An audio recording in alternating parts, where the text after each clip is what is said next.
Korom residential വനിതാ പോളിയിൽ ഇനി മുതൽ ആൺകുട്ടികൾക്കും പഠിക്കാം. 58 ആൺകുട്ടികളാണ് സഹവിദ്യാഭ്യാസ രീതിയിലൂടെ കോളേജിൽ ഈ വർഷം അഡ്മിഷൻ എടുത്തിരിക്കുന്നത്.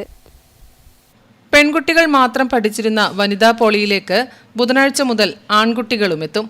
35 വർഷത്തിന് ശേഷം ഒന്നാം വർഷ ക്ലാസ് മുറികളിൽ ഇനി ആൺകുട്ടികളും പഠിക്കും.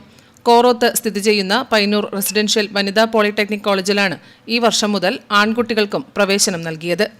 4 ബ്രാഞ്ചുകളിലായി 230 സീറ്റുകളിൽ 172 കുട്ടികളാണ് ഇതുവരെ പ്രവേശനം നേടിയത്. ഇതിൽ 58 പേർ ആൺകുട്ടികളാണ്. ഈ മാസം നടക്കുന്ന തത്സമയ പ്രവേശനത്തിലൂടെ കൂടുതൽ ആൺകുട്ടികൾ എത്തുമെന്നാണ് പ്രതീക്ഷ.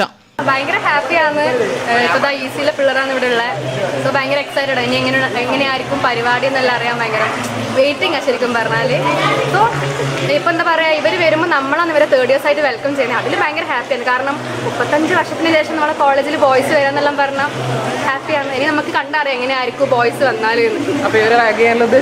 റാഗ് ഒന്നും ചെയ്യില്ലേ, നമ്മൾ നല്ല ഡീസൻ്റ് ആയിട്ടുള്ള മക്കളാണ്. നമ്മൾ സാറുമാർക്കിൽ നല്ല മതിപ്പുണ്ട്.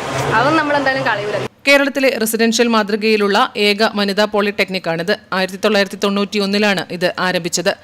ക്ലാസ് മുറികളിൽ പെൺകുട്ടികൾ കുറഞ്ഞതോടെയാണ് ആൺകുട്ടികൾക്കും അവസരമൊരുങ്ങിയത്. ആൺകുട്ടികൾ എത്തിയെങ്കിലും കോളേജിന്റെ വനിതാ പേരുമാറ്റം വൈകും.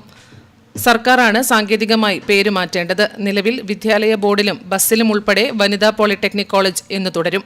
ആൺകുട്ടികൾ വരുമ്പോൾ അവർക്കായുള്ള ശൗചാലയം ഉൾപ്പെടെ കോളേജിൽ സജ്ജമായി. Network news, Payyanur.